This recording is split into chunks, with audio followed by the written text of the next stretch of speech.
जा आहेस का?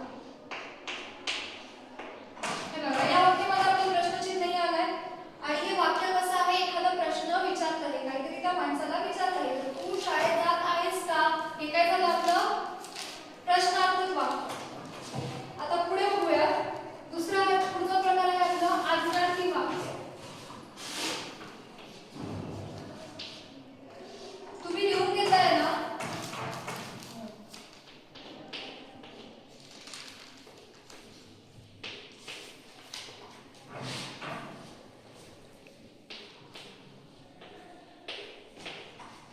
नावातच आहे, त्या वाक्यातच आहे आज्ञार्थी. म्हणजे एखाद्या वाक्यामध्ये जेव्हा आज्ञा दिली जाते किंवा विनंती केली जाते, सूचना दिली जाते, तिथे काय होतं आपलं आज्ञार्थी वाक्य होतं. आता मी तुम्हाला एखादं उदाहरण देते. पुढे जा. काय वाक्याचा अर्थ काय? पुढे जा. एखादी आज्ञा दिली की बाबा तू पुढे जा, हे काय झालं आपलं आज्ञार्थी वाक्य होतं. अजून एक उदाहरण बघूया.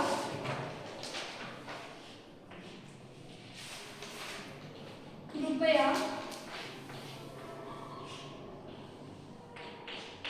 आत या. इथे काय झालंय, या वाक्यामध्ये काय करते, कृपया आत या म्हणजे विनंती करतो. तर हे काय झालं आपलं आज्ञार्थी वाक्य. हे दोन प्रकार कळले तुम्हाला? लिहून घेतले सगळ्यांनी?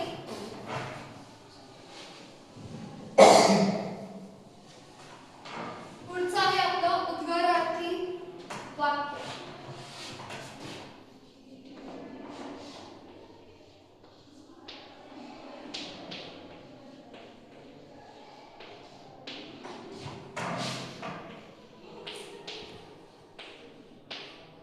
हे पण प्रश्नचिन्हासारखं आहे. इथे काय लक्ष द्यायचं आपण, हे उद्गारार्थी चिन्ह आणि एखादा शब्द असा एकदम तोंडावाटे एकदम पडत असेल, अरे वा, अरे छान, अरे चा, असे शब्द जेव्हा येत असतील तेव्हा ते समजायचं उद्गारार्थी वाक्य आहे, जिथे एखादा भाव व्यक्त होत असेल. आता त्याचं उदाहरण बघूया आपण.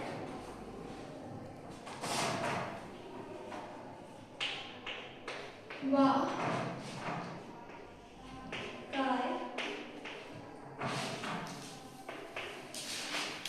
सुंदर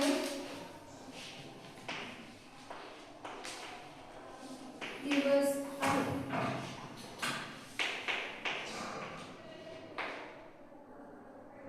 ते बघा, इथे भावही प्रकट झाला आहे आणि आपण सांगितलं की आपल्याला काय बघायचंय, ते चिन्ह बघायचं आहे, उद्गारार्थी चिन्ह. तर वा, काय सुंदर दिवस आहे, इथे भाव प्रकट होतोय.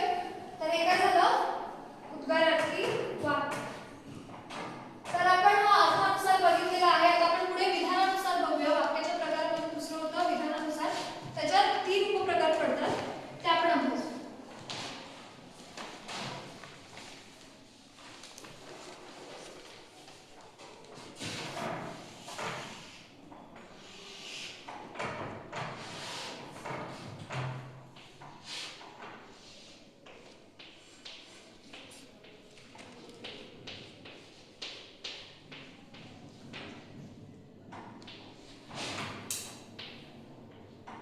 पहिलं आहे आपलं केवळ वाक्य.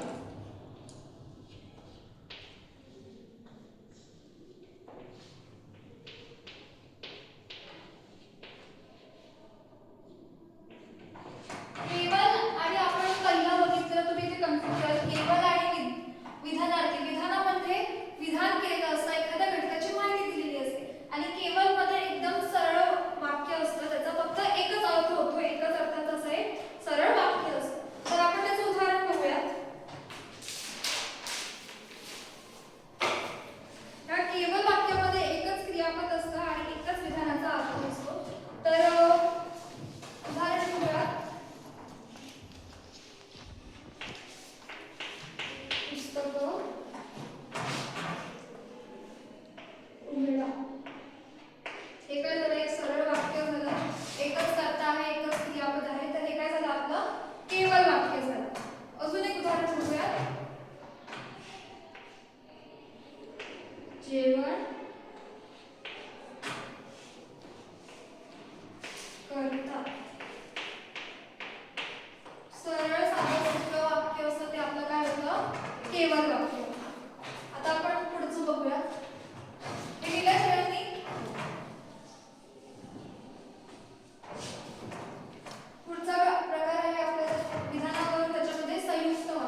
वाक्य जोडतात तर ते आहे आणि, पण, अथवा, किंवा, परंतु, म्हणून, मात्र हे जे शब्द आहेत ते दोन वाक्यांना जेव्हा जोडतात ते होतं आपलं संयुक्त वाक्य. तर आपण उदाहरण बघूया.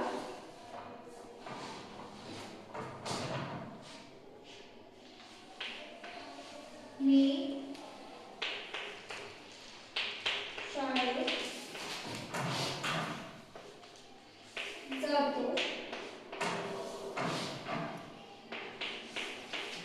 आणि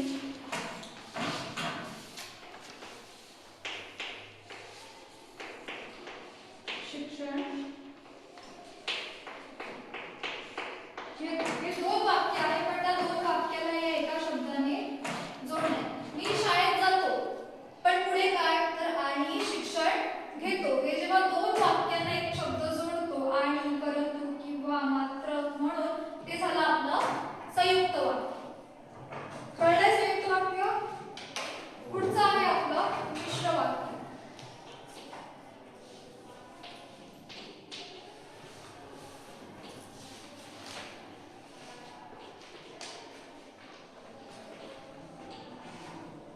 आता मिश्र वाक्यामध्ये काय आहे, एक मुख्य वाक्य असतं व एक गौण वाक्य असतं. त्याचा आणि त्या वाक्याला पूर्ण अर्थ स्पष्ट होत असतो त्या गौण वाक्यामुळे. म्हणजे एकाच याच्यामध्ये दोन सेंटेन्स असतात पण ते जोडून एक वाक्य तयार करतात. तर आपण उदाहरण बघूया. जर तू अभ्यास करशील तर यशस्वी होशील.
जातोस?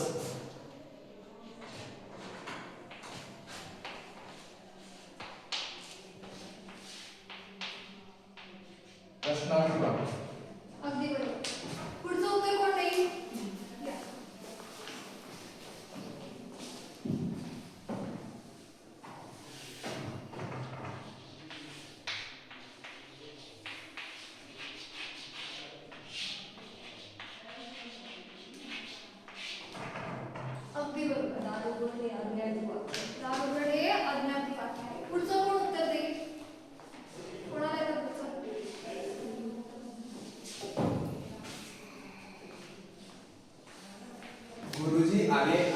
विद्यार्थी उभे राहिले.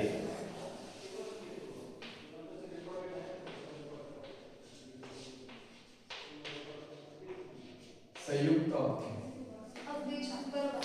उत्तरं कळलेली आहेत ना? तू कुठे जातोय काय प्रश्न विचारलाय तर प्रश्नार्थी वाक्य. दार उघड आज्ञा दिलेली आहे तर आज्ञार्थी वाक्य. आणि गुरुजी आले आणि या शब्दाने आपले दोन वाक्य जोडलेले आहे म्हणून हे संयुक्त वाक्य. आता सगळ्यांनी आपल्या वहीमध्ये गृहपाठ लिहून घ्या. मी गृहपाठ देते, उद्या मी चेक करणार आहे म्हणून सगळ्यांनी ते लिहून आणा. तर लिहून घ्या. जर मी वेळेत आलो तर आपण भेटू. जर मी वेळेत आलो तर आपण भेटू. पुढचं, सूर्य पूर्वेला उगवतो. सूर्य पूर्वेला उगवतो.